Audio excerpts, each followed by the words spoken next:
मेहर सिंध हुकूमत सर्वे मुताबिक़ घरनि जी तामीर लाइ तक़रीबन 3 लख घरनि जी तामीर लाइ रक़म जारी करण जो सिलसिलो हलंदड़ मेहर में मोनोटेक्निकल कॉलेज के इंशा रोड ते क़ाइम कॉलेज अंदरि सेंटर बूथ तां माण्हुनि खे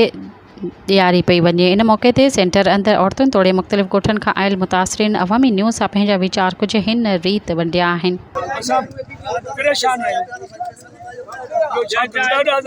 नाला यूसी में ने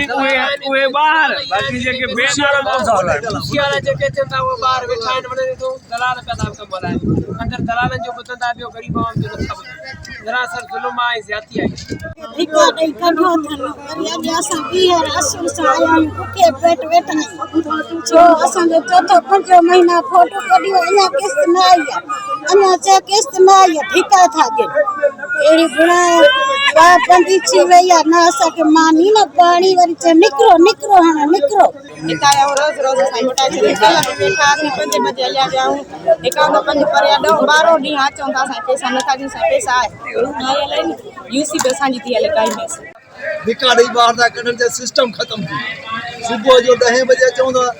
शाम जो 6 बजे असां घर था वञूं असां बचड़ा पुट ते वेठा आहिनि असांजी परेशानी में त उहो हींअर तक छो न आया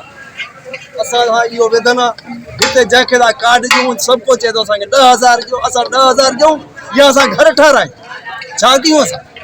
सब्सक्राइब कयो अवामी न्यूज़ HD खे ऐं ताज़ा तरीन ख़बरुनि लाइ ॾिसंदा रहो अवामी न्यूज़ HD।